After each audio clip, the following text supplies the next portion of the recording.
Good afternoon বন্ধুরা, welcome to my channel Ankana blog. কেমন আছো সবাই? প্রতিদিনের মতন আজও নিয়ে চলে এসেছি নতুন একটা গল্প। আজ নিয়ে এসেছি একটা বুদ্ধির গল্প। একটা মোরগ আর একটা কুকুর দুই বন্ধু ছিল, একদম গলায় গলায় বন্ধু ছিল। তারা দুইজনে প্ল্যান করলো যে তারা ঘুরতে বেরোবে, গোটা দেশ ঘুরবে। তো ঘুরতে বেরিয়েছে তারা। তো সন্ধে লেগে গেছে যথারীতি। তো তারা এখন কোথায় থাকবে, কি করবে, এই ভেবে ভেবে যাচ্ছে। তখন দেখলো সামনেই একটা বড় গাছ। সেই বড় গাছের ডালে মোরগটা থাকলো বসে, আর গাছের তলাতেই একটা বড় গর্ত ছিল। সেই গর্তের মধ্যে কুকুরটা ঢুকে ঘুমিয়ে পড়ল। তো যথারীতি ভোর হয়েছে, ভোরবেলা তো মোরগ ডাকবেই। কুকুরও কু করে ডেকে উঠেছে মোরগ। তখন পাশেই একটা শিয়াল ছিল। শিয়ালটা ভাবলো বনের মধ্যে তো মোরগ ছিল না, কোথা থেকে মোরগের ডাক আসলো।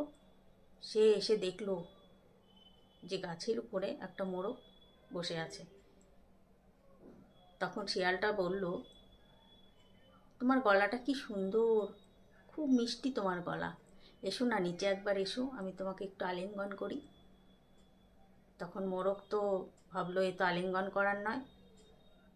মোরগ বুদ্ধি করে তখন শিয়ালকে বলল, দেখো গাছের নিচেই আমার একটা বন্ধু আছে, সেই বন্ধুটাকে তুমি ডাকো।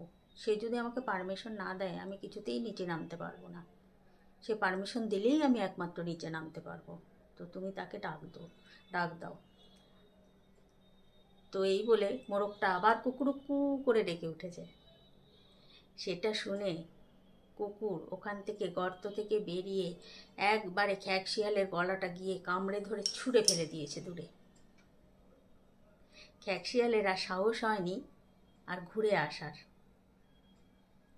তো তারপরে দুই বন্ধুতে আবার বেরিয়ে পড়লো ঘুরতে। তো বন্ধুরা, বুদ্ধি করে সবসময় চলতে হয়। এটা যদি মোরগটা যদি বুদ্ধি না করতো তাহলে সে তো তখনই মারা পড়তো। তো সব সময় বুদ্ধি করে চলবে। যখন বুদ্ধি করে কোনো কাজে চলবে তখন সেই কাজটা তোমার সফলতা অর্জন করবেই। তো বন্ধুরা, আমার গল্পগুলো কেমন লাগছে একটু জানিও প্লিজ। আর ভালো লাগলে একটা লাইক, শেয়ার আর কমেন্ট করতে অবশ্যই ভুলো না। যারা যারা চ্যানেলটা এখনও সাবস্ক্রাইব করোনি, প্লিজ প্লিজ প্লিজ রিকোয়েস্ট করছি একটু সাবস্ক্রাইব করে দিও, একটু পাশে থেকো। সবাই ভালো থেকো, যে যেখানে আছো সুস্থ থেকো। আবার নতুন গল্প নিয়ে হাজির হয়ে যাব, আবার দেখা হবে। চলো সবাই ভালো থেকো, টাটা।